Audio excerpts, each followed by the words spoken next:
കനത്ത മഴയിലാണ് തിരുവനന്തപുരം സെൻട്രൽ സ്റ്റേഡിയത്തിൽ സ്വാതന്ത്ര്യദിനാഘോഷ ചടങ്ങുകൾ നടന്നത്. തമിഴ്നാട് പോലീസിന്റെ അടക്കം 27 പ്ലാറ്റൂണുകൾ പരേഡിന്റെ ഭാഗമായി. പെരുമഴയിൽ മുഖ്യമന്ത്രി സേനാ വിഭാഗങ്ങളുടെ അഭിവാദ്യം സ്വീകരിച്ചു.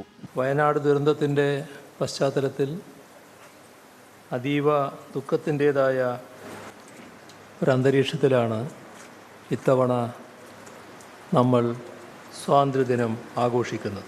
വിഷമിച്ചിരുന്നാൽ മതിയാവില്ല, നമുക്ക് അതിജീവിക്കേണ്ടതുണ്ട്. പൊതുവായ കാലാവസ്ഥാ മുന്നറിയിപ്പുകൾക്ക് പകരം കൃത്യമായ പ്രവചനങ്ങളാണ് വേണ്ടതെന്ന് മുഖ്യമന്ത്രി.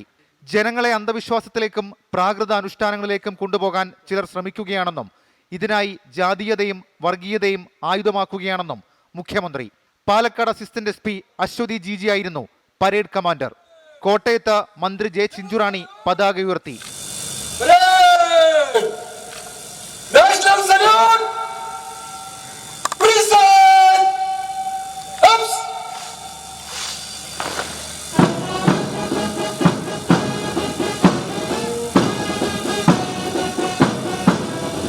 എറണാകുളം കാക്കനാട് പരേഡ് ഗ്രൗണ്ടിൽ മന്ത്രി P രാജീവ് പതാക ഉയർത്തി അഭിവാദ്യം സ്വീകരിച്ചു.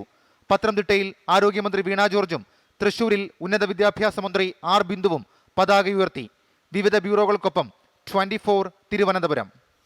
അപ്പോൾ സംസ്ഥാനം ഒന്നാകെ നടന്ന സ്വാതന്ത്ര്യദിനാഘോഷത്തിന്റെ റിപ്പോർട്ടായിരുന്നു അത്.